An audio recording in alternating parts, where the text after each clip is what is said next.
Well, good evening, everybody. It's Tuesday night, and boy, I'm glad to be back here in the Fastenal Winter Series. Fastenal, where industry meets innovation.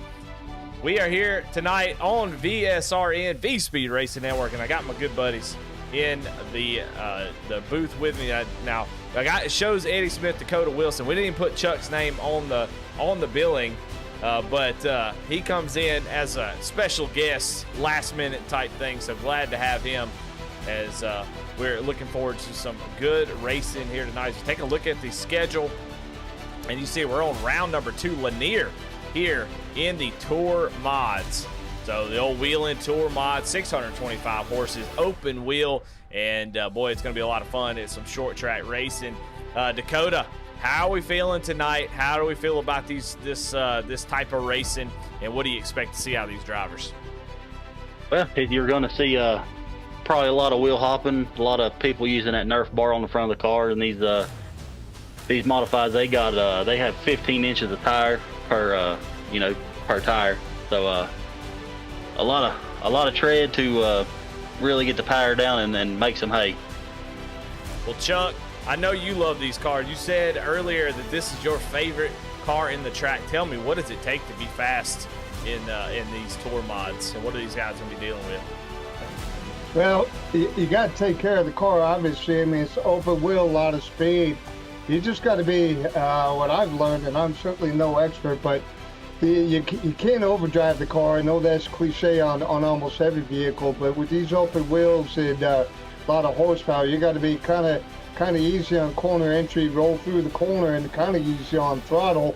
But it's a fine line between being too easy and not being aggressive enough. So it's a big fine line there on driving these babies. Well, it is going to be a great race for sure. I want to thank our sponsor, of course, Fastenal, your title sponsor, MPI, for sponsoring the whole league. And Simwrap Market. I mean, you're going to see a lot of paint schemes here tonight that have Simwrap Market on them. I want to thank them as well as Martin Sports.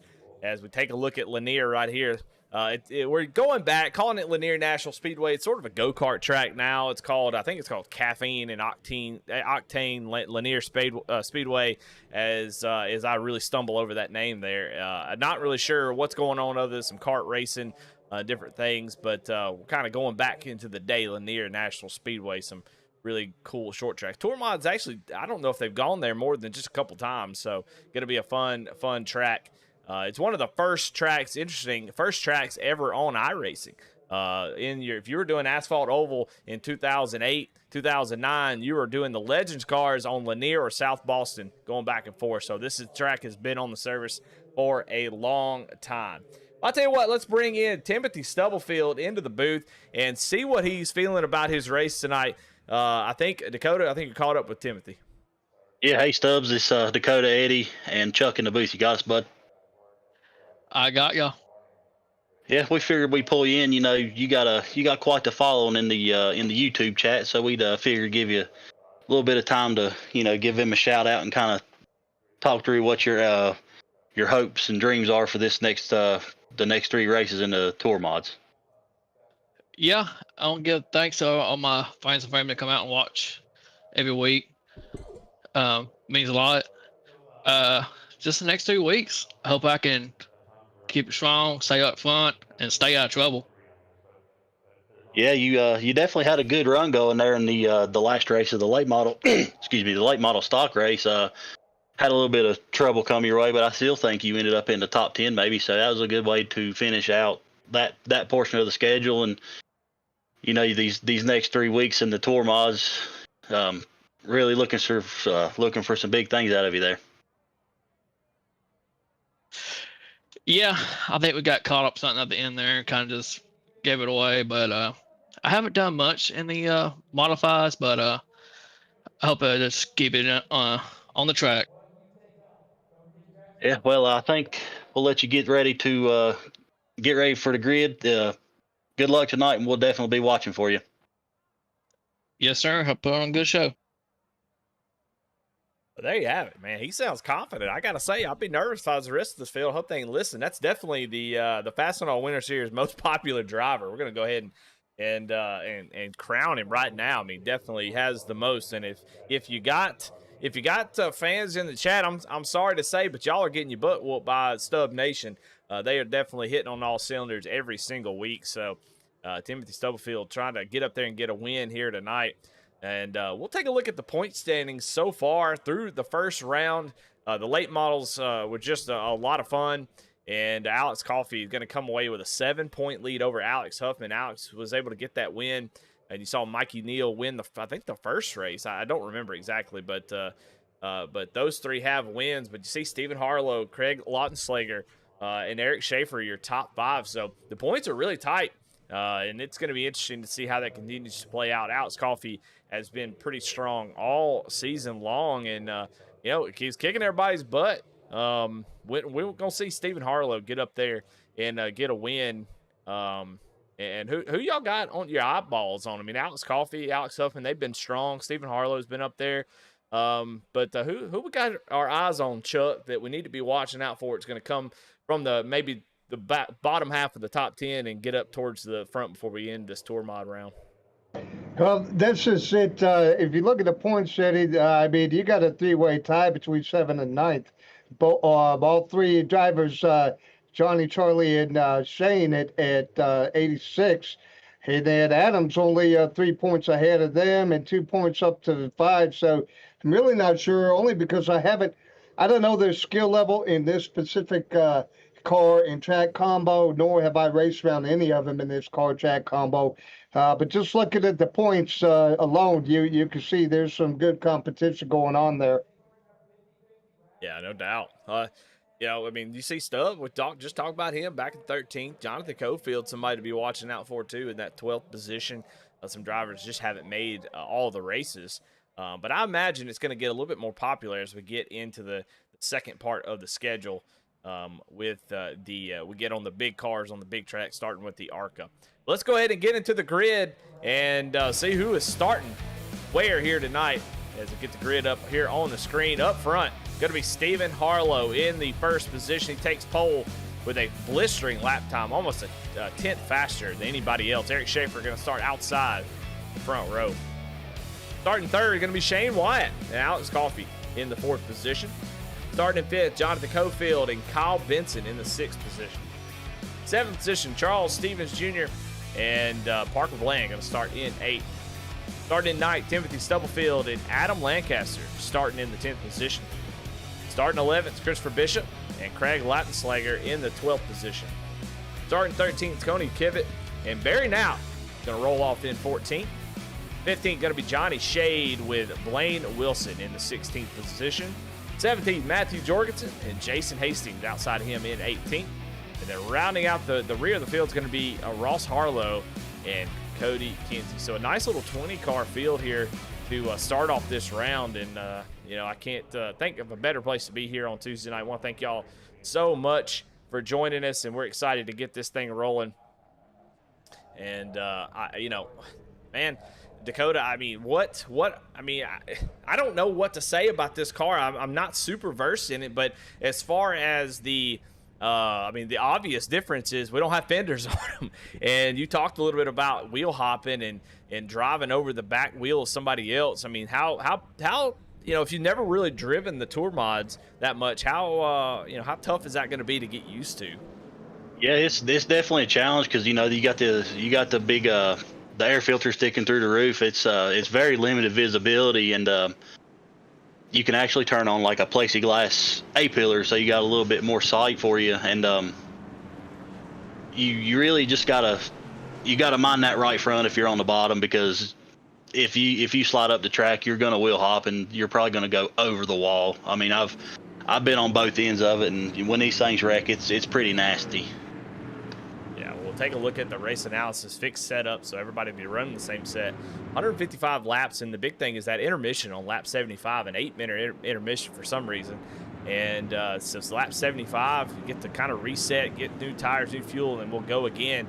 And I don't know if they fixed it. There was no fast repair earlier today. We'll see if that has been changed. I don't know if y'all can check that out yourself or not. It is still the same, Eddie. I'm looking at it right now, good sir. It is still showing zero fast repair. Yes, sir. That's a big one. That's a big deal. You have to be careful.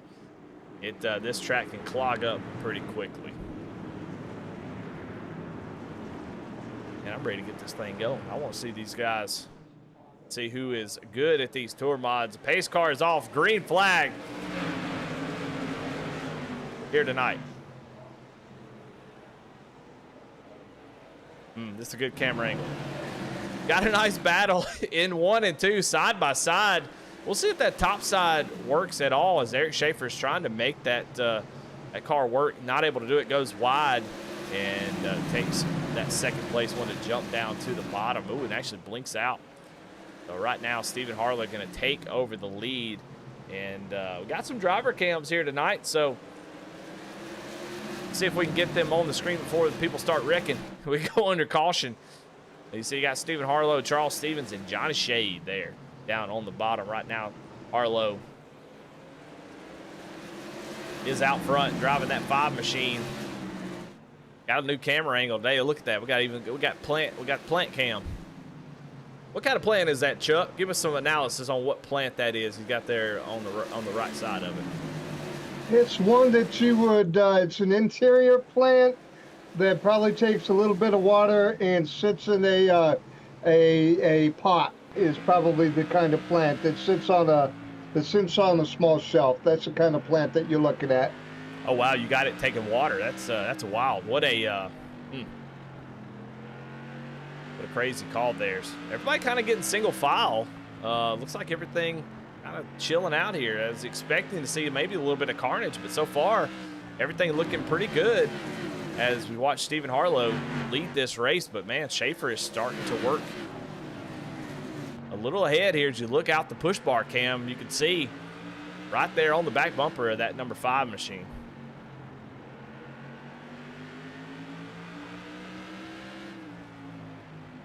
Oh, we'll go get to him, make contact.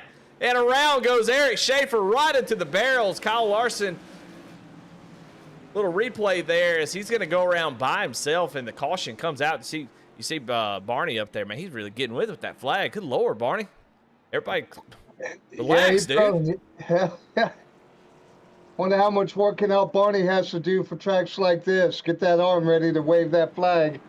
Yeah, I mean, we get it. Caution's out. Relax, dude. He is, man, look. Oh, now he's calmed down. Now he's just holding it. So his arm's tired. He's let these guys go around the track. So first caution here on lap 10, and that was just a product of, maybe a little bit of hard racing, make a little contact, and that's a bummer about iRacing. I've said this a couple times. It's just a bummer that you can't really make that much contact without, having an issue like that. As we'll go back and check it out here on the replay. Watching Eric Schaefer here as they go down into the corner. Going to see him look down to the inside, just roll that center a little bit more than maybe he was expecting, and just goes around and right into the barrels. And maybe Dakota can weigh in on this as well. I don't know if it was the season I was running this car, if it was the current damage model, or if it's that way in real life, but it seems like one part of me wants to say these cars are glass, and the other part makes me want to say they're somewhat durable. I guess it just depends how you hit those open wheels. Yeah, those the front tires, they're definitely probably the most vulnerable part on these cars, because they are exposed, so any amount of contact's gonna do some damage. So we're back under green flag conditions. This is a quick caution. My goodness, I wasn't ready for that. As caution comes right back out. Look who we got in second place, man. Alex, we got another wreck. Who is it? Who is it then, Chuck? Yeah, it looked like the number 3 got into it. I couldn't catch the number on his outside. Oh, Charles Stevens Jr. in the 9. He's around. I think he was a product of it. I don't think that's who the number 3 got into it with. Have to go back and see the replay. Take a look at that and see if we can find what happened. I mean, that's going to be all night type of thing. Take a look at it here on the replay. Watching Charles Stevens trying to work that top side, and Martin Bland just gets a little bit loose in that sprunk number 3 car. And you're right, Charles Stevens sort of just a innocent bystander there.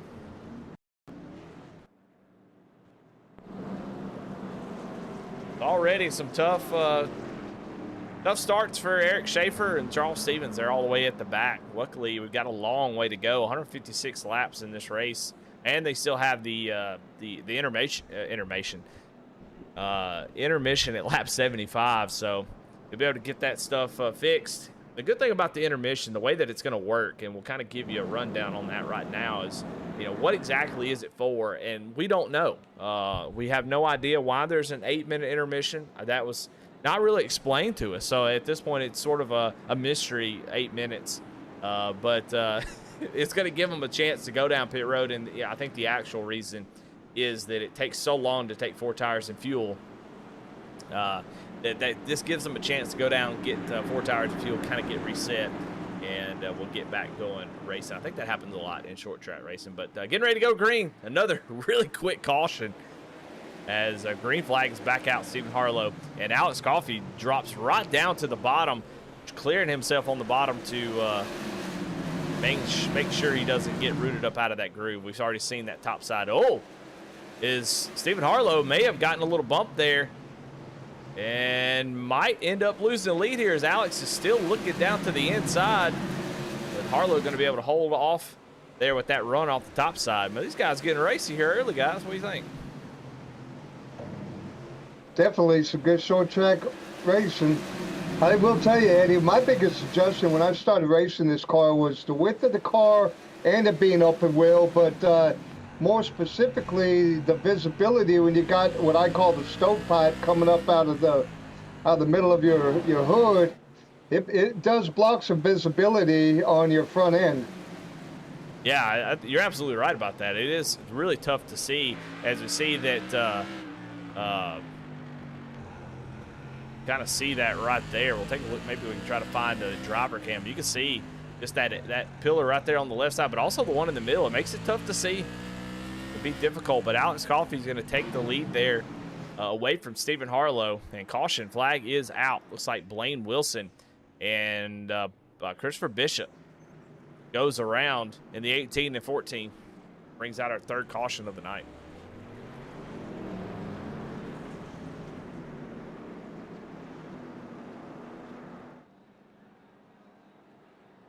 Take a look and maybe see what happened there. Take a look on here on this replay. A little bit of bumper cars here. You see the 7 of Tony Kivett right behind him, but the 14 is just going to drive right in there on the 18 and just sends him around, boys.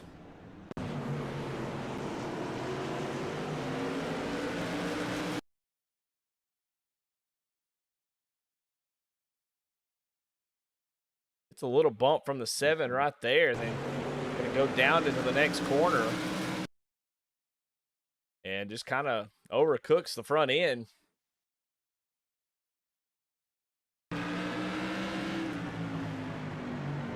Yeah, it looks like he didn't expect the 18 to, different braking points.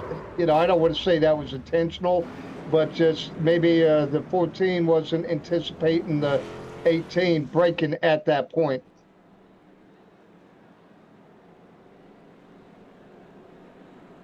Getting wild already. I like it.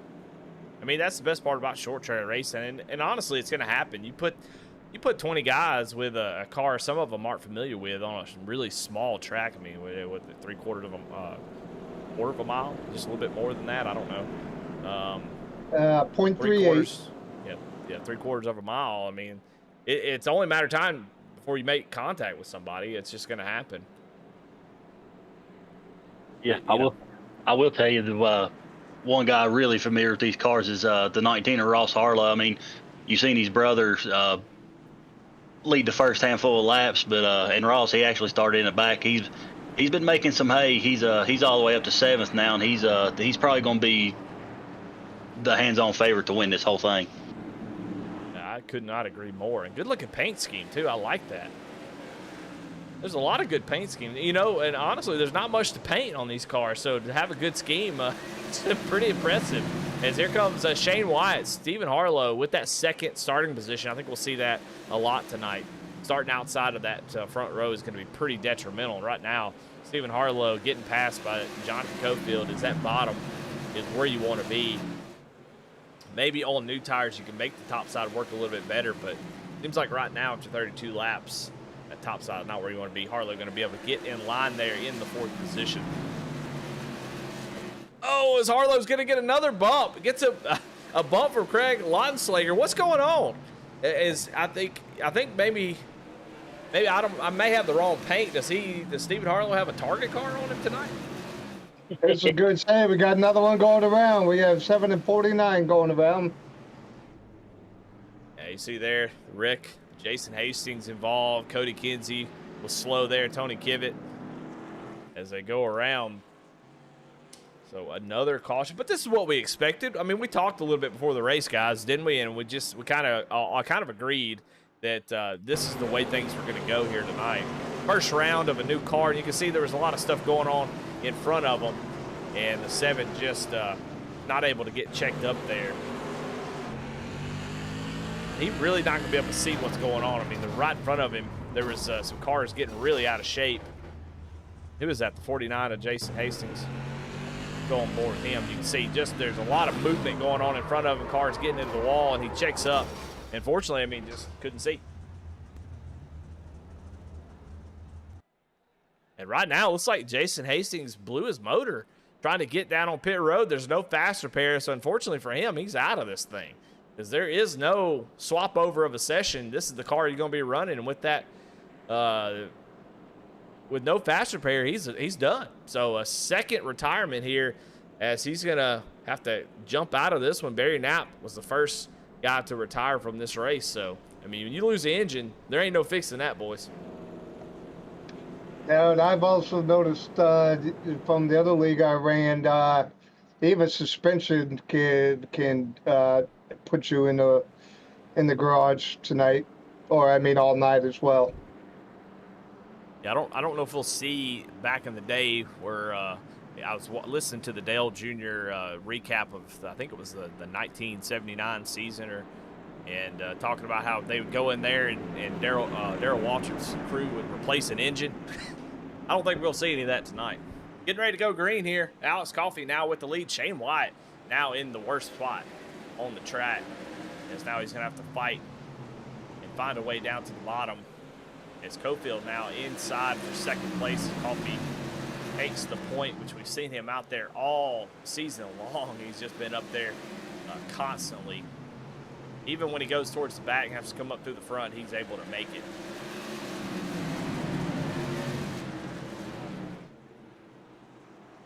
Caution back out again. Yeah, that looked like just a self-spin on the 51. Didn't see any other cars involved. Yep, you were right. Take a look here on the picture-in-picture. As we see Matthew Jorgensen slow, you're going to see him just down there on the... I think he just got a little bit nervous on brakes. Thought that driver was coming down on him. Gets on the brakes a little bit too hard. And he goes around.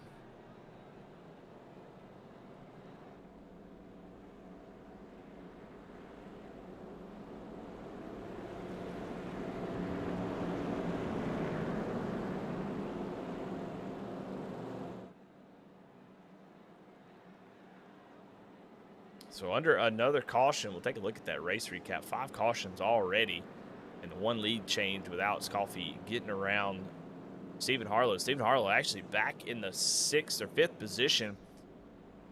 Be right beside his brother here on this restart.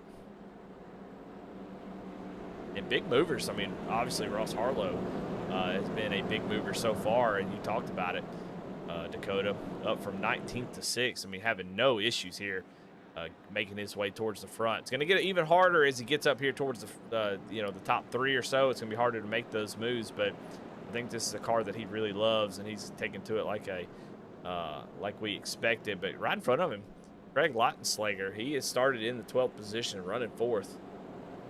He's also having a pretty dang good start. We've seen him be aggressive there with the bumper.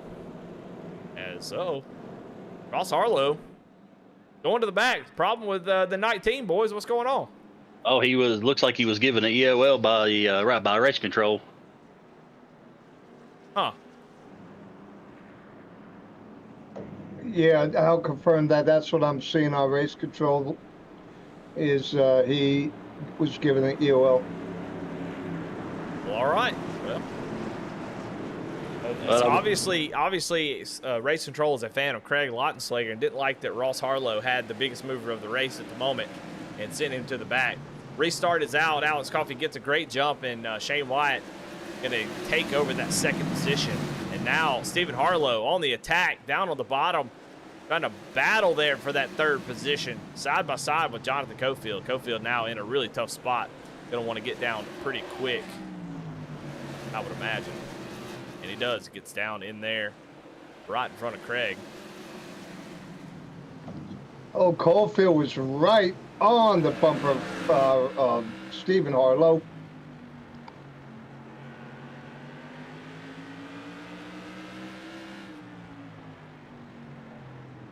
Oh, it looks like we've got another caution as, oh, it may have a big wreck here. There's a lot of cars here on the front stretch. Ross Harlow, who just got sent to the back. Parker Bland, who has been involved in, oh, man, Timothy Stubblefield also involved in that wreck.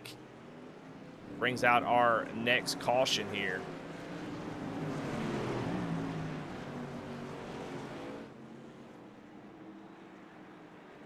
And man, that was a track blocking wreck. Is I don't know exactly. There's somebody blinked out, and that I don't know if that was the cause of it. I'm trying to find that here. Looks like it was between Johnny Shade and it's like Kyle Benson is where this started. Take a look at it here on the replay real quick before we go back green, which I'm sure will be really quickly. Take a look at the replay here. Johnny Shade there in that 23 is just going to give him a slight bump and send him around. And when he does, see the whole track is blocked there. Yeah, that just caused mayhem. Charles Stevens able to get around, but the 18 of Blaine Wilson got really the worst of it there, as we'll watch from his point of view.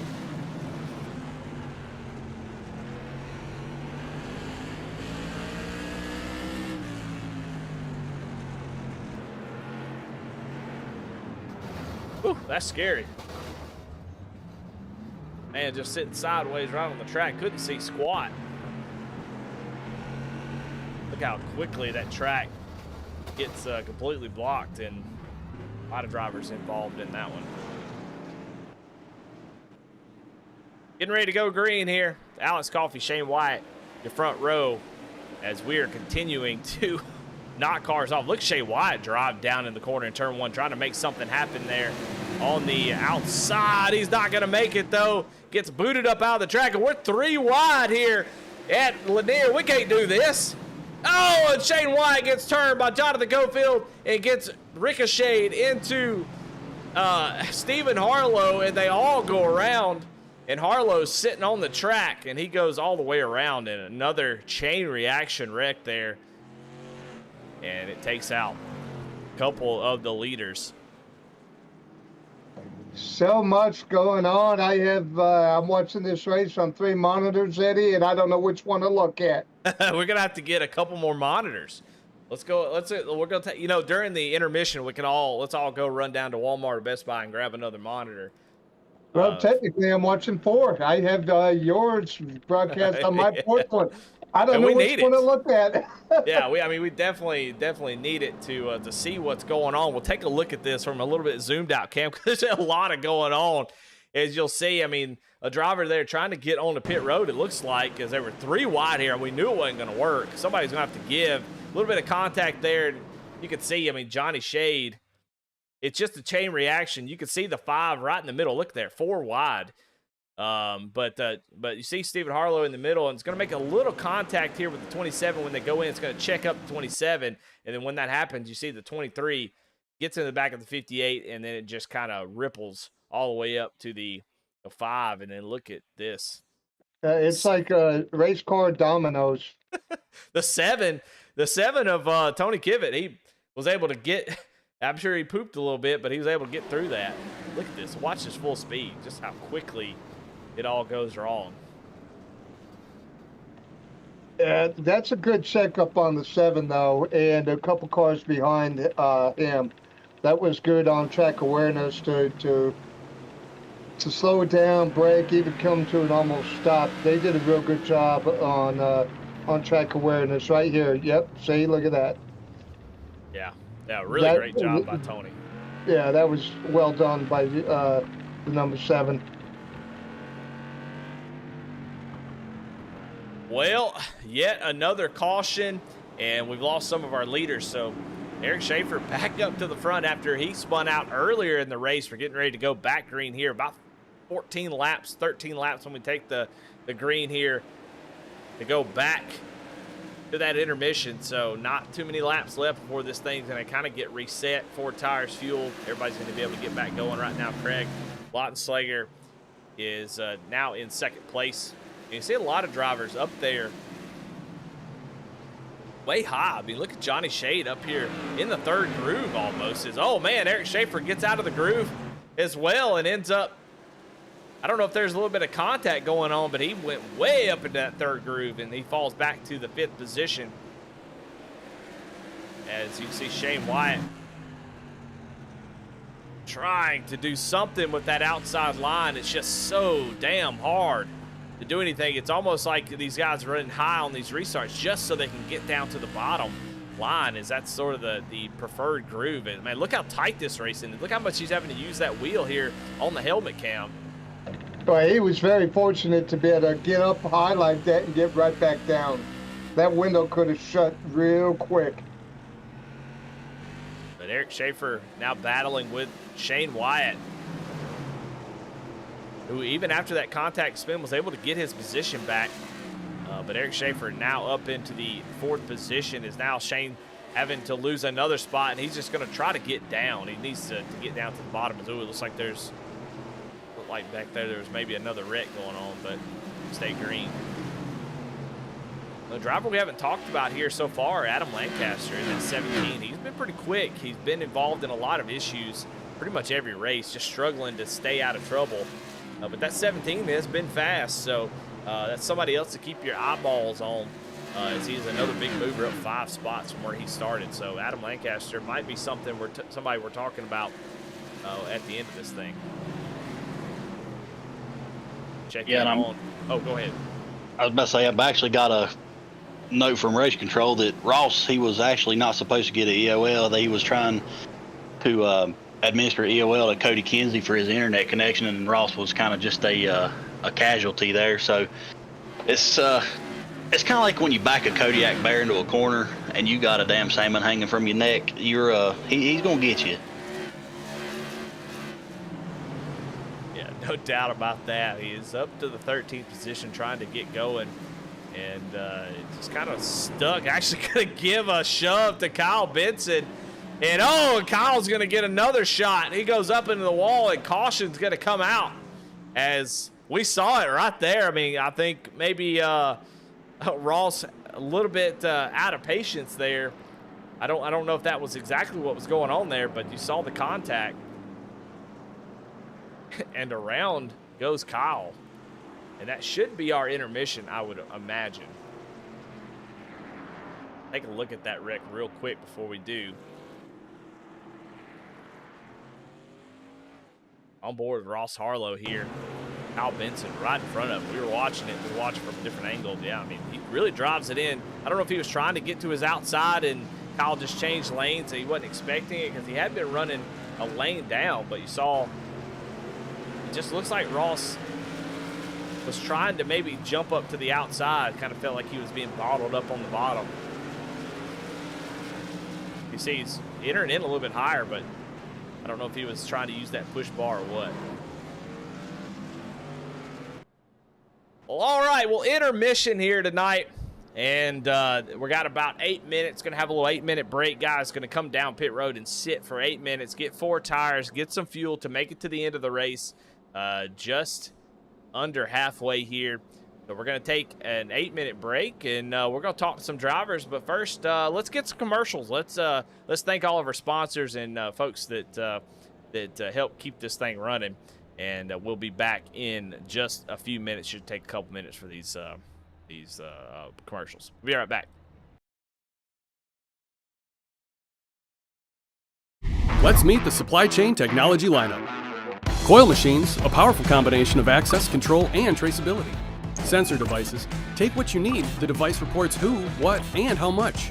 Multi-use lockers, vend bulk items, manage assets, and pick up orders. And electronic bins, avoid stockouts with 24/7 inventory monitoring. The key to the game, a local blue team to keep your supply chain moving full speed ahead. Fastenal, where industry meets innovation.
All righty. Well, we are back live here. I want to thank our sponsors, Simrat Market and Fastenal.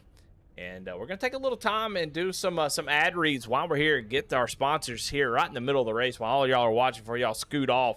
And I tell you what, Chuck Feltz, hit us with that MPI read. Tell us all about MPI and how much we appreciate what they do for this league and this series. Absolutely, my pleasure, Eddie. So, all right, everybody. MPI Innovations has become a renowned leader in steering wheel and safety innovation for elite motorsports teams. Today, MPI produces top-tier products for champions in every discipline of racing imaginable, including sim racing. You can outfit your sim racing experience with an MPI sim chassis, foldable wheel stand, Logitech steering wheel adapter, and 6 different steering wheels. MPI continues to channel its expertise into creating cutting-edge steering wheels and products for the entire racing world. Check out MPI at maxpapasincorporated.com and on Instagram, Facebook, and TikTok. And there you go. Knocked it out of the park, Chuck. I love it. Well, let's talk a little bit about Fastenal and what they do for this series. And I tell you what, man, why are you keeping your inventory in the dark, Chuck? You know, look at it this way. If you can't answer these questions, what inventory do I have on hand? Where is it located? How quickly is it being used? And you need supply chain visibility. Fastenal can help. Their FMI technology lets you monitor inventory, track assets, and control consumables. How do they do it? Fastenal has vending machines, lockers, bins that sense your inventory levels and how a product is being used in your business. That's really nosy, but I like it. Each of those inventory solutions sends data to the cloud where Fastenal's team can ensure you avoid stockouts while not carrying excess inventory. If you're in the dark about what's happening in the supply chain, let Fastenal shine a light on the parts and supplies to keep your business running. Go to fastenal.com and see how they do it. Thank them you definitely don't want too much inventory. Too much inventory just sitting there. You don't want too less because you can't sell it. So I think it actually sounds pretty dang good. If I had a lot of inventory, I'd want to know what Fastenal could do for me. But I tell you what, Dakota, what about simwrapmarket.com? Yeah, when it comes to creating jaw-dropping graphics for your virtual racing machines, look no further than Simrap Market. Their team of talented designers has come together to provide you with an impressive arsenal of sim racing design resources that will take your virtual racing experience to a whole new level. From pit lane to winner circle, Simrap Market has you covered with pre-made designs, number sets, patterns, overlays, anything you can think of to really elevate your sim racing experience. So whether you're a seasoned painter or just getting started, Simrap Market has everything you need to make your mark on the virtual racetrack. Don't wait. Check out the full spectrum of options available at simrapmarket.com. Simrap Market, iRacing paints made easy. Well, speaking of Simrap Market, we got Shane Wyatt in the booth. And Shane, it has been a mess out there. A lot of stuff going on. It's been tough racing, especially up at the front, but you've been able to survive, and you're sitting there in third position. Tell us about the race. What's it like out there on the track? Yeah, I mean, it's like you said, it's been a little wild. We had pretty good speed with qualifying, and we've been in second and third all night.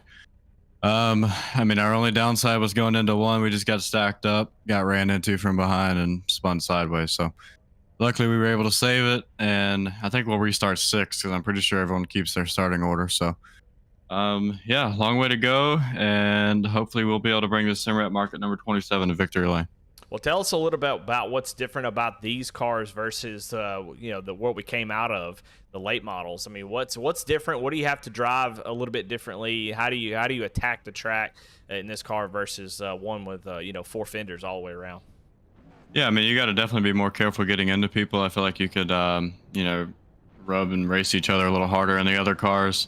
With these cars, you got to be careful because if you hit someone too hard, you're going to mess your tie rods up. So. You got to be more careful. They're definitely a little looser, I feel like, and they're harder to correct. So it's an adjustment, but we've got 3 weeks to get used to it. And I feel like just about the time I'm going to get used to it is when we're going to go to ARCA. So we'll see how it goes. Hey, well, hey, once we get to ARCA, I know you'll be ready to knock it out of the park. So you'll be ready to go in ARCA. So that'll be perfect. So congratulations so far on a great race, and we'll see if you can get it done here tonight.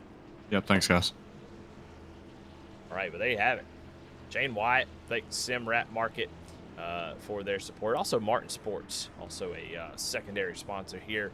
Don't have a read for him, but hey, Martin Sports. And that was Shane Wyatt. He's currently showing in 3rd position, but he said he thinks he's going to go back to 6th. And we'll see after everything kind of gets settled up here where everybody goes. I'm not really sure how this is all going to play out. But we'll see once they get everything situated and we get back going green. So, I mean, what I'm looking for is some green flag racing. I want to see these guys be able to, make passes without having to run over each other. So far, that's been sort of the idea is if there's somebody in front of you, just get them out of the way. It seems to be what everybody's doing at this point.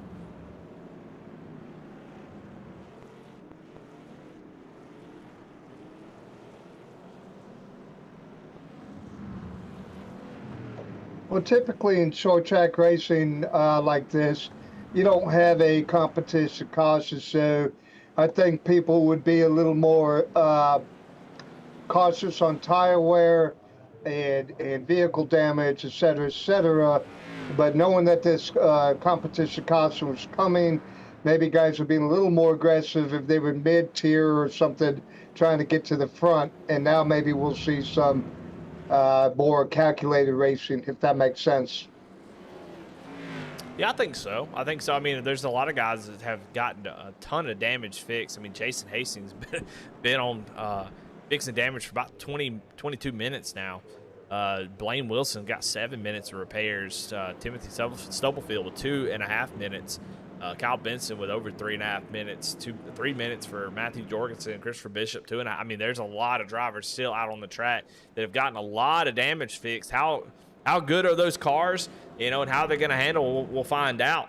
Somebody might be able to win a race with a tore-up race car. Who knows? But it seems like these are really sensitive and, may not respond well to pretty much any kind of damage. But it's still nice to be able to have this a really long intermission and be able to get that damage fixed with this, without a fast repair. So.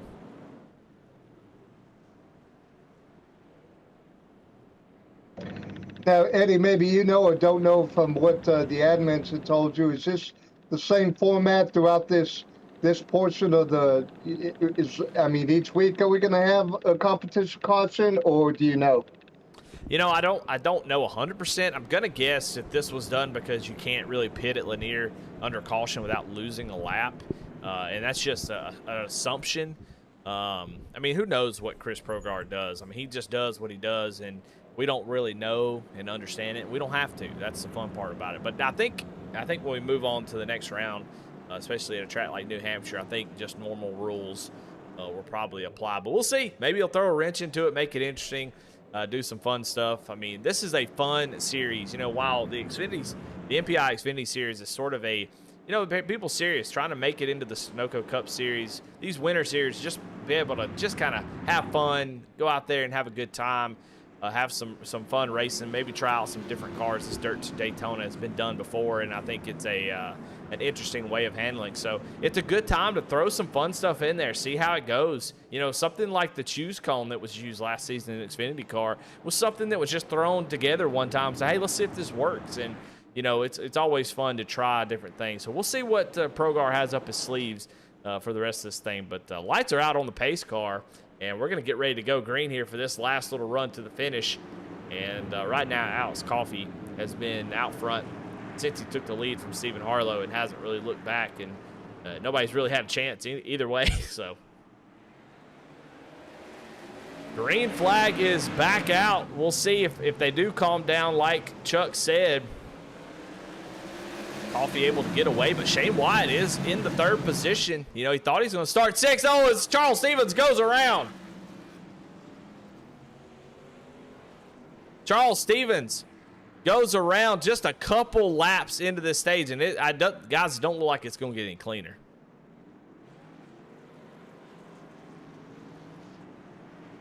Dakota, what are we seeing out there? What is the cause of all these things? You've seen plenty of wrecks at this point. What do you think is it just, impatience? Is it knowledge of the car? What's going on with these drivers from your perspective?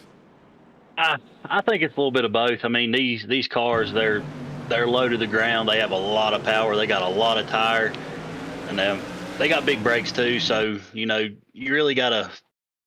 It's a fine line of, when to brake, when to start picking that throttle back up, as on top of trying to be responsible for the guy in front of you, and hoping that the guy behind you is going to be responsible for you making it through the turn without sending you to the shadow realm. So it's really just it's a fine line between hard racing and really just overdriving. Yeah, I mean, you're kind of seeing that here in this wreck is Charles just kind of pushes it up in the middle of the track, and kind of an odd wreck there. I don't know if y'all are seeing this, but it was just kind of odd. Look how his car just kind of just goes around. I mean, it's pretty minor contact, but it's like that wheel gets caught on something and just yanks him around. I want to piggyback on Dakota, not this specific latest incident, but I do agree. I think sometimes, there's a guy who's checking up for the guy in front of him, and it has that awareness, but the guy behind the guy checking up doesn't see it because of visibility. It gets in the back of the guy that was checking up. Yeah, I mean, exactly what we just saw between the 18 and the 3 of Parker Bland, Blaine Wilson, having that exact thing that you just talked about. Blaine just can't see what's going on right in front as that contact happens. But, yeah, I mean, a lot of stuff going on there as we are back under green here. Alex Coffey back up to the lead. Now this time, it seems like you don't want to be in second, Dakota. It seems like everybody who restarts second ends up in big trouble, as Shane was able to get up there and get comfortably in second, but then on that restart now is fighting for his life on the outside. Yeah, you definitely don't want to be on the outside on a restart. These, at Lanier specifically, it's the bottom lane dominant. As you can see, Alex Coffey, he puts together just a beautiful lap. He gets a good arc and gets back to the bottom of the track, and you'll see him come out to the wall, and then that really sets him up to get back to the bottom in the turn. I mean, he's really just putting on a master class here at how you need to run Lanier in this car. Well, talking about master class, look at here. Look who we already got back up in the top 5. Ross Harlan. As soon as I was about to say something, we have another wreck. I don't know who was involved in that one. We'll have to go see. The couple drivers that are slow. I don't know if it was Harlow or not. Doesn't look like it. Looks like somebody gets a little bit loose. Like maybe it was Johnny Shade.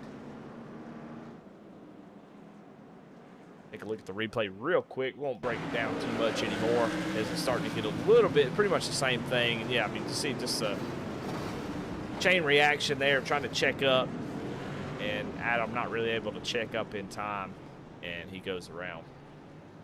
But before that, we were talking about Ross Harlow, which, man, he's able to get back to in the top 5 really quickly after getting that EOL accidentally. Surprised he served it, but he went to the back, and now he's back up in 4th position. I mean, 15 spots from where he started. I think if you're Alex Coffey, and I think we're all just waiting. If we can get some green flag action, I think we're going to see this. I think a heavyweight battle between, I mean, all 4 of these drivers and I think Shane has definitely been just as good. But if you look at these top 4, I mean, these are short track guys. I mean, these guys, they cut their teeth on this. And so I think this top 4 right now is going to be a heavyweight battle, and it's going to be fun to watch. But, man, Ross, I mean, he's going to be dangerous these last 50 laps.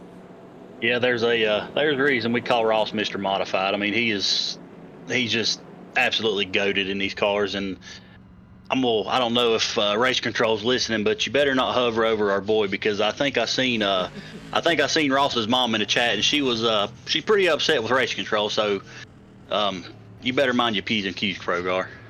Well, and they say if mama ain't happy, ain't nobody happy. So we need to make sure we don't do that again. That's for sure. All right, back ready to go green, and man, we're hoping for some green flag race. I'm not sure if we're going to get it, but another restart for Alex Coffey.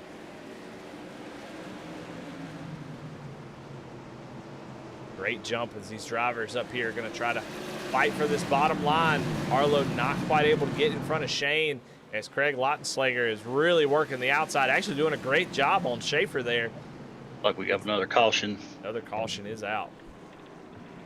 It's like Johnny Shade again. So got a caution out. I'll tell you what, let's not break down the cautions anymore because they're basically the same thing. I want to talk to some drivers, so I want to talk to Ross Harlow and get his thoughts on the race so far and maybe what's going on with these Phantom EOLs. Ross, this is Eddie, Dakota, and Chuck in the booth. You got a copy? Yeah, loud and clear, buddy. Well, man, it's been a wild race for you. I mean, race control, I think they have some money on the race or something, or money on the biggest mover as they sent you to the back accidentally. But you're all the way back in fourth position and it's starting to get a little bit more competitive as you get up towards the front. What's your feelings about maybe trying to get up there and get the win here? Oh, I'd love to, just doing this for a one-off, just out here trying to have fun, a couple of real unfortunate netcode incidents there. But, just having a good time riding around. The closer to the front I get, the closer I, get the coffee there, get a little more of that itch and just feel like I can maybe get up there and do something about him. Well, and they put that push bar on the front of these cars for a reason. Come on. Hey, yeah. Ain't Nerf bar for nothing. Yeah, go get him, Devil Dog. Hoorah. Semper. Semper Fi, brother. All right, well, we'll let you go. These cautions are pretty quick, but wanted to bring you in here and talk to you real quick. Good luck. Yeah, thanks, buddy. We'll talk to you at the end of it.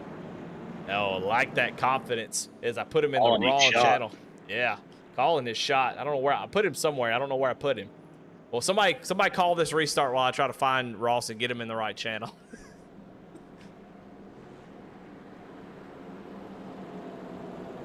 All right, we got him. Okay. I don't know. I didn't know where I put him. I had to go find him.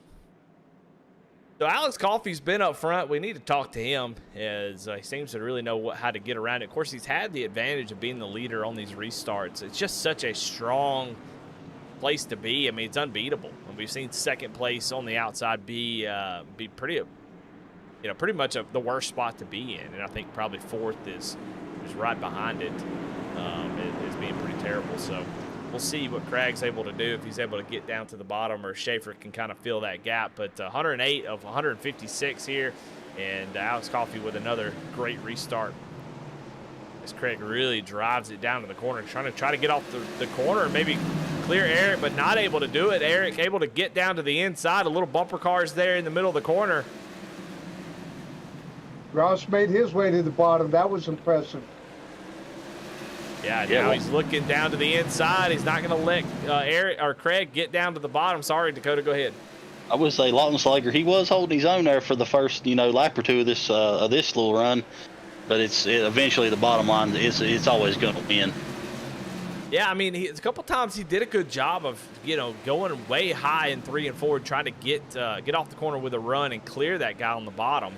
But it seems like you can only do that for maybe the first lap or so. After that, it just doesn't work anymore.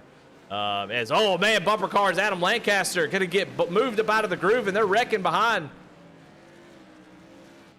And that's Tony Kivett. Another incident with him, and you see the 23 of Johnny Shade also involved in that wreck as caution back out again for these drivers. And we look right here, 12 cautions already. It's a pretty tough night.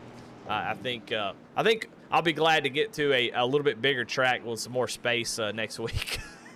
Well, Harlow, don't look now, but Harlow is now going to be starting on the inside. So he's going to be right behind the leader. Yeah, he's in the catbird seat for sure. Let's bring Alex Coffey in here and talk to him under this caution. Alex, this is Eddie, Dakota, and Chuck in the booth. You got a copy?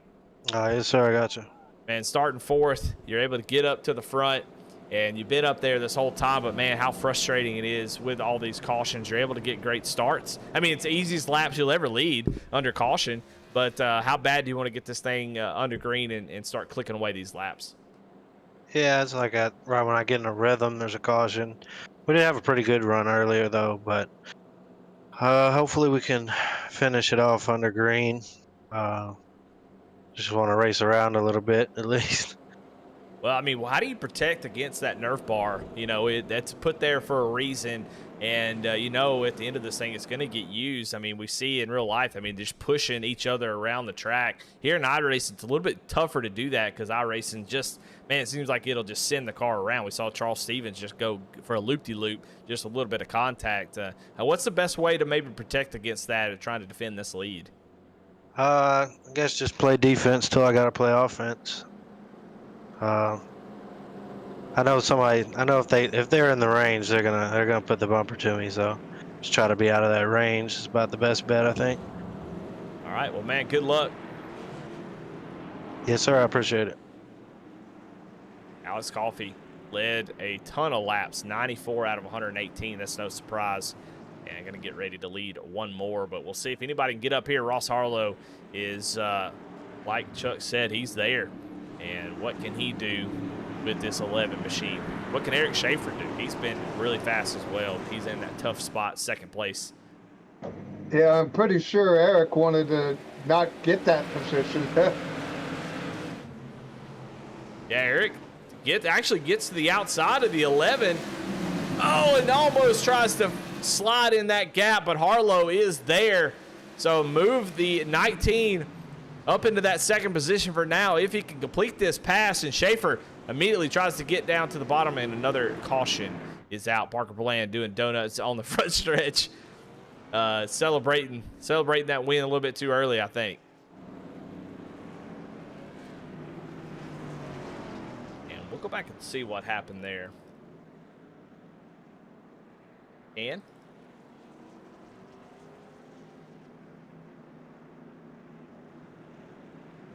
take a look at the replay on board with Parker Bland here. We'll check up here. Adam Lancaster looks like he was about to lose it. You can see him kind of slam on the brakes as he got loose here, I think. Gets on the brakes a little bit too hard. Car starts to come around. Parker tries to avoid him. Charles Stevens just a little bit too close. And they make contact. Parker almost slides right into the victory lane, little checker flag thing there. That'd be pretty sweet. Another lucky dog for the 18 of Blaine Wilson. He's going to get back on the lead lap. So, Blaine, I tell you what, Blaine has had the worst race, and it's now turning pretty well. I mean, it's starting to trend in the right direction at least. I mean, he has gotten 7 minutes and 13 seconds worth of damage fixed on that 18 machine. That's pretty wild, and he's back on the lead lap. I just looked at the standings. There are actually 17 cars on the lead lap.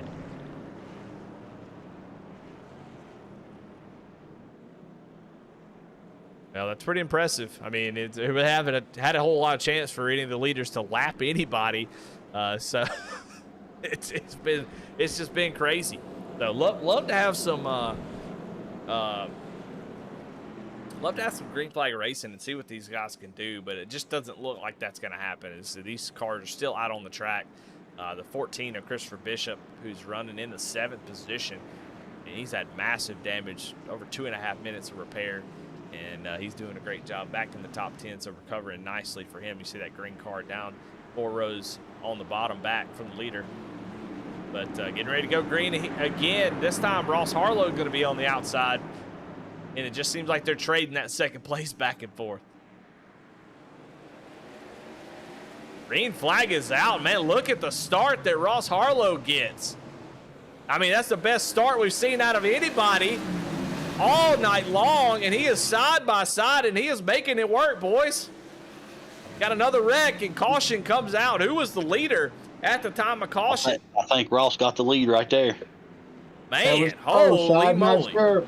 I was looking at it myself, Dakota, and I'm not sure. That's going to be real close.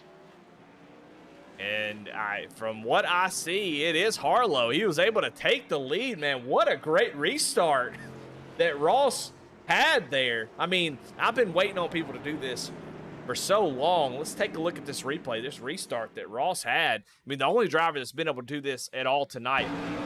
And you see he's able to get We'll actually back it up. Excuse me. Having just a brain fart with the replay here, but watch this restart. Times it perfectly. Look, he jumps the restart. I've been waiting on somebody to do that for so dang long. Try to jump the start so they're equal. And you see Coffee gets a little bit loose there. And Harlow continues to push, and I think right as a caution does come out. You can see the watch here on the stands. Start finish line. Yeah, watch Barney here. Harlow has the lead. He's out in front. Now watch Barney, yellow flag coming out of his hand right there. And Harlow was able to get the lead. Incredible job. Good grief. Yeah, that very well could be the race winning move right there. Yeah, I mean, I concur. And what was that, about quarter of a car-ish? I mean, yeah, he had half a car length, and he was really making that top side work. Now, one thing he did do was show his hand, and he showed Alex Coffey how to get it done. Now, Alex already knows how to get it done, so we'll see if he's able to replicate that. But, man, I'm telling you what, that's a man move by Ross Harlow there to get that lead. I said he is Mr. Modified. All right, restart here, 131 out of 156. And Coffey gets a good restart, but not good enough. Let's see if he can get to that right rear tire. He cannot. And Ross Harlow, after a Phantom EOL, going to take the lead here. And it is a dog fight back here from second on back to sixth.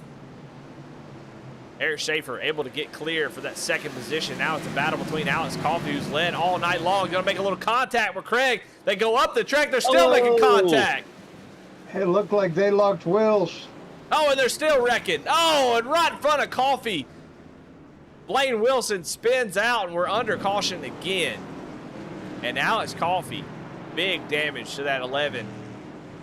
As he actually saved it and then got caught up in some other mess after that. Go ahead. Sorry, Dakota.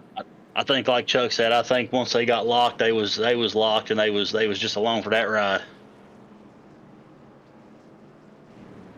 Man, oh man. Well, that is look how quickly that changed for Alex Coffey, who, has been leading the race, and, nobody could touch him for so long. He loses the lead, and on that restart now, it's just all falling apart. Just how important that lead is here at these short tracks. Take a look at that as we watch.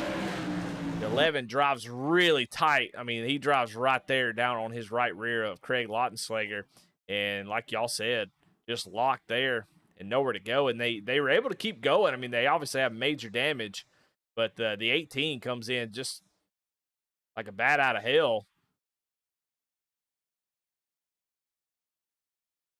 and gets turned there. Watch on board Blaine Wilson here.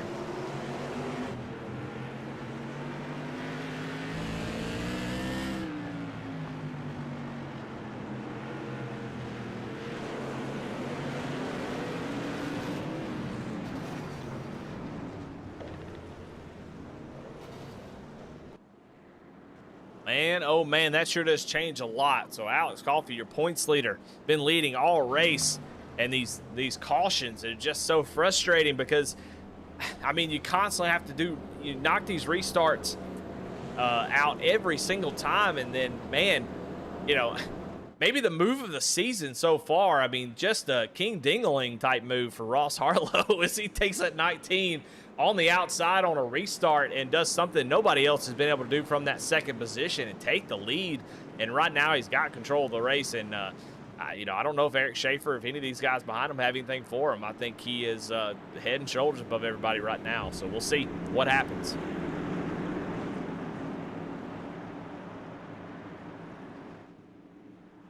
Pace car pulls off. Just about 15 laps to go as Schaefer actually does a nice little move to get down into the bottom lane. Smart move by Schaefer. He doesn't try to do that, what Ross did, and actually wants to get down to the inside so he can put some pressure here on Ross. Eric Schaefer, no slouch. He's just had a lot of bad luck here this season.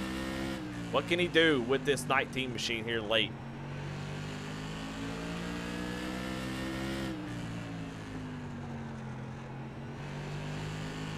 He's there, boys. He's going to use that bumper. I think it's a little too early for the bumper yet, but you know, that pay window, it's slowly starting to open, so you'll see some moves here very shortly. Yeah, well, as he blinks out, hopefully that doesn't become an issue, but he had a nice little run at him there for a second. Backed off a little bit, actually fell back to Shane White, but here's another move, and he gets loose up off the corner. You can see how hard these guys are driving it, man. Just incredible. This may be the longest green flag run we've had all night.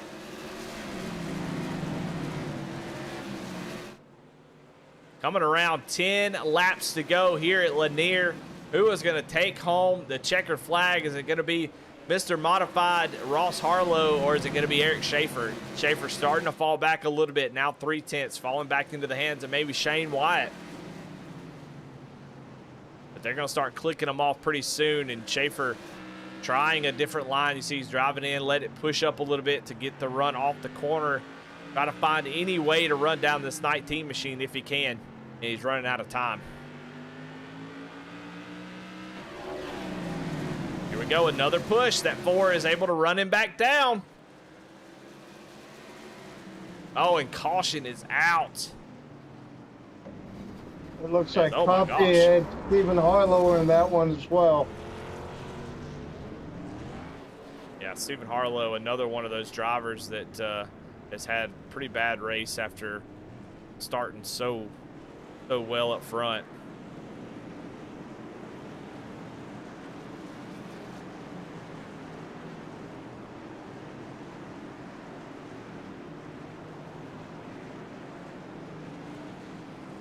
Looks like it started with Stephen Harlow and the 7 of Tony Kivett. Let's go back and check that out real quick. You see Harlow get to the back bumper. It actually moves Tony Kivett out of the way.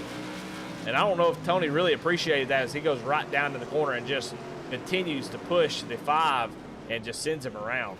Yeah, I don't want to speak for somebody, but that did look like a little bit of I'm not happy with that. Well, I mean, the 11 took him for a ride, though, so maybe it kind of didn't work out for him. As we'll go aboard with Coffee, and I can. Not working. It's Coffee just pushes him down the track. I can't remember. There's somebody who did that in real life. I can't remember right here, but look, just Tony just along for the ride here. Yeah, that's not the kind of hood ornament you want. Well, Eddie, we haven't spoken about your experience in these cars. Have you driven these at all, or do you have any experience in these cars yourself? I know enough just to be dangerous. I'm going to be a lot like Tony Kivett there. I'm going to be up on the hood of somebody else's car. That's pretty much about as good as I'm going to do. Well, here we go. Yeah, green flag back out. As here we go, Eric Schaefer. Does he have enough to get back to him? Just 3 laps to go in this race. He's going to need a pretty big run here to get to the back bumper. He's been able to close a couple times. Does he take the shot if he has the ability here on the white flag lap to come down through 3 and 4 to take the white flag and throw a blanket on 1st through 4th? As Coffee coming back out on the track. Here comes the 4. He gets right close to the back bumper, not quite able to get there. They go down in 3 and 4, and Schaefer. Oh, there's a car on the track. Oh, my Lord. Oh my goodness. Wow. There's a car down on the bottom of the track. Who is that? That's Matthew Jorgensen. What in the world? He spun out, and it looks like he tried to get off the track, do a little 360, and was right there, and Eric Schaefer hit him. Holy moly. That was the last lap. Yeah, I mean, you can see it right here. Schaefer had an opportunity, got close, got a little bit loose there, and goes down in the last corner. And here, I mean, just unbelievable. You can't account for that. You just can't imagine a car being there. And Eric Schaefer cannot be happy. And Old Coalfield, P2. But your winner Yeah, your P2 and your winner is Ross Harlow as he takes the checkered flag from the back to the front to the back to the front again. Ross Harlow takes the win with an incredible move, and he's going to burn them down on the front stretch. And yeah, you're right. Jonathan Cofield and Adam Lancaster, with all that mess that happened on that last lap, Adam able to get that third position as Ross Harlow is celebrating on the front stretch. That's pretty amazing. Getting the accidental EOL, dropping to the rear, short track, coming back up front. And of course, he's a fellow Marine like I am, Eddie, so I got special love for Ross. But wow, what a turn of events for, you talk about the peaks and valleys or the ups and downs of a driver in a race on a short track, to be up front, go to the rear on an EOL, and come back and win it. How about that? Yeah, extremely, extremely impressive.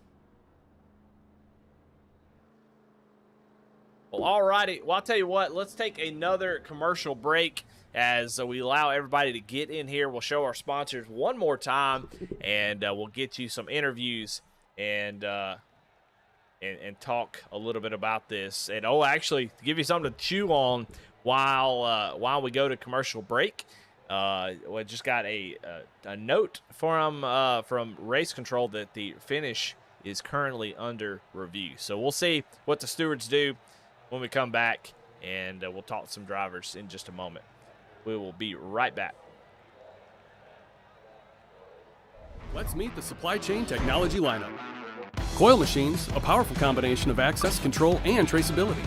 Sensor devices, take what you need, the device reports who, what, and how much. Multi-use lockers, vend bulk items, manage assets, and pick up orders. And electronic bins, avoid stockouts with 24/7 inventory monitoring. The key to the game, a local blue team to keep your supply chain moving full speed ahead. Fastenal, where industry meets innovation.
Real quick, Eddie, thanks for letting me be a part of it. Chuck, back live as we are waiting Stewart reviews of the finish and see what the official results are, and we'll find out what exactly happened. But let's talk a little bit about this race. I mean, y'all. I mean, what's y'all's opinions? We'll start with you, Dakota. I mean, what are your thoughts, especially about that ending there? That was crazy, huh? Yeah, it kind of reminds you of just like a 4th of July fireworks show. You got little bursts here and there, and then at the end, just one hell of a finale. Yeah, I mean, a lot of cautions, but yeah, I mean, it was well worth the wait. And Chuck, I mean, talk a little bit about Ross Harlow again. I mean, what an incredible drive there, and talk a little bit about that restart where he was able to get the lead there. Well, yeah, first and foremost, props on him. He was up front, got the accidental EOL, went to the back, patient, race skill, racecraft, whatever, got back up front, and then that power move on the outside on that restart, nobody had been able to do that all night. Don't know if people were even trying to necessarily with the length of the race at the beginning stages, but as the laps wound down, he knew time was running out, and he put it down, and it was a power move. He powered it all the way, and the result is. I don't think that's any question on what the stewards are reviewing. But wow, what a move by Ross. I mean, he just literally powered his way around Coffee and took that lead and was like, see ya. Yeah, for sure. Well, we got the official word from the stewards, and the official order will change. So there's no real reason to go through the unofficial results, as we don't really know what they'll be. Because of that final lap little wreck out of turn 3 with that car sitting on the track, the results have been changed, and the podium is still Ross Harlow takes the victory, and Eric Schaefer is going to take second place as he was running there coming off of turn 4, and Shane Wyatt is going to round out the podium. He will take the final podium spot. Those two drivers sort of involved there. They were running second and third as there was a car on the track, and race control elects to give them those positions. I don't know what, we're not really going to talk, we don't talk crap about race control, but opinions are fine. What do y'all think about that decision to give the positions back after that contact on last lap? Who are you asking first? Doesn't matter. Somebody just jump in. I'm 50-50 on it. I mean, it was not usual. You don't see that very often, but because of the circumstances, I was surprised at what happened on track watching it live. So I get wanting to be gracious and on the, had that not happened, what the race probably would have finished at. But on the other side, that's not necessarily a precedent that's been set before. Like a last crash or last lap crash is the last lap crash. It happens at Daytona with the big one coming to the checker or whatever. And how you finish is how you finish. I mean, it's not my world. It's up to race control. They have the final say. So I guess I'm 50-50. Yeah. What about in you, my Dakota? opinion. Yeah, I mean, there's a reason I run my mouth on the broadcast and not have to make these calls. It's a tough call. It really does put the admins in a bad spot. But it being a short track and stuff, you can't throw a caution right there on the last lap, and you got to do your best to freeze the field. And I don't know, it's really a saving grace for Schaefer and Shane. But on the other hand, you kind of got to feel bad for Cofield, Lancaster, and Lawton Slager and all them. They're going to end up getting bumped back 2 spots. But like I said, it's a good thing I'm not an admin, because I like everybody, and I'd hate to have to make those kinds of calls. Yeah, Absolutely, I agree as well. Yeah, I think it could go both ways. I think you could probably sit there and say, man, you don't want to change the order, especially when people are crossing the line. There's no caution, but at the same time, how do you account for a car sitting on the track right in the racing line? It's a tough way to go, and we want people to come back. That's another thing about these decisions. A lot of times in real racing, there's money on the line, and that kind of changes everything. But here, we want folks to come back. So if somebody gets wrecked all the last lap by a car sitting on the track, you want them to be encourage them to come back. And so I could definitely see where trying to do the right thing and give those positions back. So interesting call by race control. I think that's something that'll be debated, but ultimately I think it's an okay call for sure. So I think I agree with y'all. It could go either way, but interesting. But I think we've gotten enough time, and we got everybody in here. So let's bring up your third place finisher, Shane Wyatt, as I think Chuck, you got caught up with him. Hey Shane, how are you, my friend? Good, Chuck man. here What's in the going booth. Great race, great battle. I've raced with you personally many times. I enjoy racing with you. Wow, what a battle tonight. Ups and downs, and wrecks, and constants, and starts and restarts, and blah, blah, blah, blah. Just kind of take me through your race. I mean, let us know, man. Yeah, it was definitely ups and downs all night. We had good starting position. We ran up front, and then we got caught in a scuffle earlier in the race, and that put us towards the back. But I think the break helped us reset and get the sim market number 27 up to the front. And I'm just really thankful to Race Control for making the call that was right tonight, because that's absolutely what should have been done. So there's nothing to be mad about. I got the finish I deserved. So did Eric. And we'll enjoy next week off, and hopefully we'll come back with the same speed in 2 weeks. Well, all right, there you go. Take it good, sir, and great finish, my friend. Thanks, buddy. All right. Well, Shane Wyatt, and I'm gonna talk to Eric Schaefer here. Eric, this Eddie in the booth, Eddie, Dakota, and Chuck. You got a copy? Yes, sir. What's up, boys? Well, man, a wild finish, but a great race for you. And man, you were up there battling all night long and in a position. Talk to me about those last few laps. I know that last caution probably frustrated you more than anything because you were right there on his back bumper, ready to make a move, and then that caution come out and it only gave you just a few laps. Talk a little bit about that last restart, or talk a little bit about your race overall. How did you feel like you did out there? I mean, it was obviously tough out there if you got on the outside, but you were able to stay up front majority of the race after that first incident. Yeah, that first incident, man, I went into 3, and it looked like Steven was giving me the inside a little bit. He went in, overcooked the corner a little bit, and went in a little high, and I was like, all right, I'll go low, and then he cut down. We made a little bit of contact, and I just decided to go ahead and loop it left and not take out the whole field.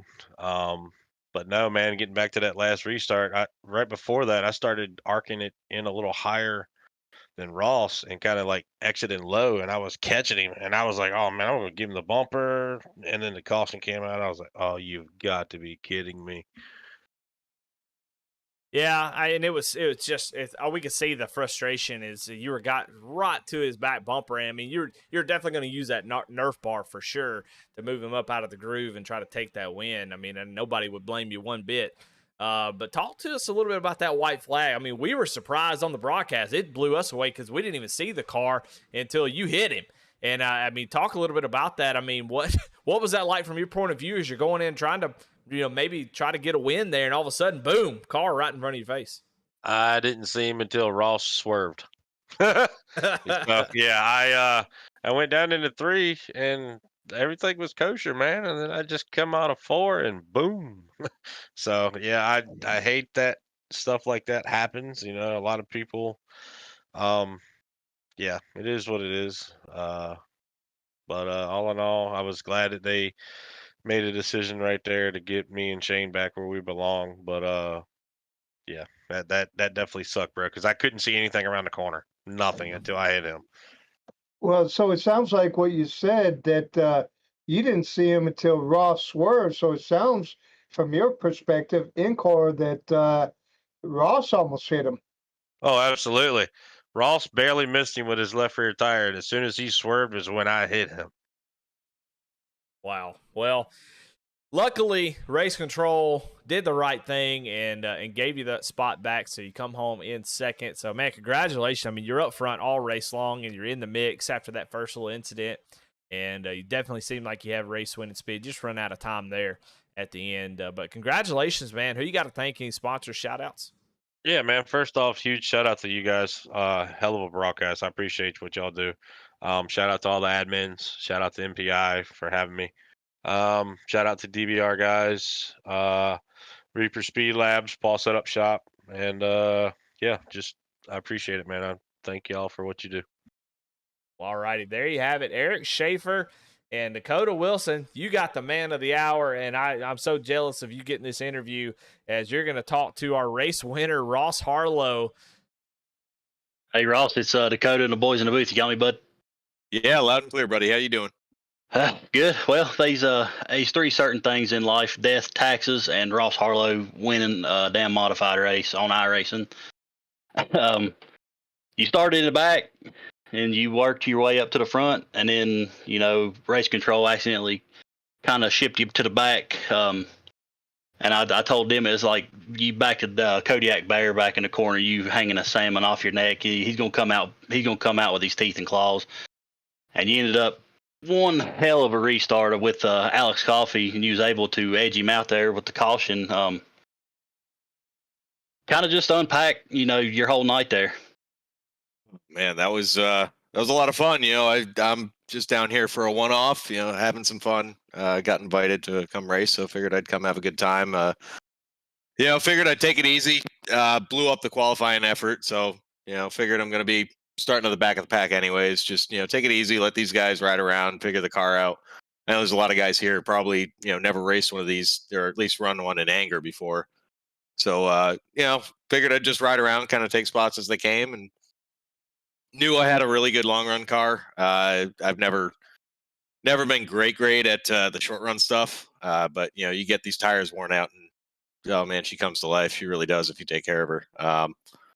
Got up to fifth, sixth, something like that, just keeping the nose clean. RC went ahead and I don't know, had a brain fart or something. Just gave me the EOL instead of Cody, but that's fine. Like I said, I'm just here having a good time. Gives me another chance to go racing. So after the break, got a fresh set of tires, a little bit lighter on the fuel, so made some brake adjustments there. And yeah, she was just rolling hard, and was able to kind of lean on some guys once they started getting to the front. Shane and Eric and Coffee. Those guys are all really, really talented. They're all guys I feel real comfortable racing around. I know they feel pretty damn comfortable racing around me. Lord knows the Nerf bars touched enough tonight, but yeah, that last restart, man, I just I'd been watching Coffee all night and kind of watching the track, and I know that the green comes out quick here, so Coffee was pretty consistently hitting it at the same spot, so I just timed it right, got a good run, and he was pretty. It seemed like he was getting pretty loose getting in, and he was having to fight it getting out. So this thing, my car was neutral all night and just a rocket ship on exit. So just did my thing, got the spot, and never looked back. There was one point there I rocked off a couple laps a little faster than I wanted to. The that right rear got a little warm, and shape started coming back in on that last long run. I was getting ready for the Nerf bar to give me a little move right before that caution came out. So got lucky, but yeah, just had a hell of a time. I love racing these cars. There's a reason there's a modified in my name tape. It's I love these things, man. I really do. Favorite car on the server by a long shot. Yeah, it was definitely just a joy to watch you put on a master class, not coming from the back not once but twice, and ultimately stealing this thing. Like you said, it was a one-off, and you're one for one, so you can hang your hat on that, and just go ahead and I know you was you kind of rifled off that paint job before the race, so give any sponsor shout outs you may have. Yeah, man. So of course, number one, thank you goes to Till Valhalla Project. They've been with me for a long time now. I love those guys and everything they do for vets and their families. Mission 22, right along with them. Million Mermaids Trove, my friend's Etsy store. G&G's Gift, the Super Late Model Teams, charity sponsorship. Just finishing up the entries for next year right now for that. So yeah, other than that, Team Watson Racing Setups, all my teammates over at DTH and TOW, mom, dad, little brother, of course. Biggest thank you goes to my lovely fiance Sarah. I know she's been in the chat. And hey, thanks to you guys. Thanks to all the guys that make this thing happen, make this clock tick. It wouldn't be half of what it is without you guys. So can't thank y'all enough. Yeah, Sarah has like I said, just a hell of a job, and I'm always proud of you. You got a special spot in my heart. I love my boo boo, so just anytime I can watch you win, that's always going to be a good night. Hell yeah, buddy. I love you too. Hell yeah, I love my Marine brother. Semper Fi, my friend. Great Ren, you're up. Hey, we're coming up on 248 here. Absolutely, November 10th. You know what I'll be doing, brother. Oh yeah, you and me both. Well, there you have it. Your winner, Ross Harlow, with an amazing drive back to front, just all over the place tonight, and able to hold off a hard-charging Eric Schaefer to take the win here at Lanier. Man, what a great race. What a great job by everybody. I mean, once we had all those cautions, that last little bit was actually pretty fun to watch. And I think, it's one of those things where I think if Ross Harlow doesn't do what he does on the outside, if there was a Twitter poll for how did you like this race like they do at NASCAR, I think it's right around the 50% mark. And then Ross Harlow drives around Alex Coffey on the outside and does just an awesome move. And then it went up to like 90%. So I think it definitely changed my view of the race really quickly. Just that one move, just an awesome drive by him. So, congratulations to everybody. We'll get the official results in Discord later. We don't really have that here. It's all kind of jumbled up, so we won't go through that. But everybody had pretty good finishes. If you want to see the results, go back and check that in the Discord.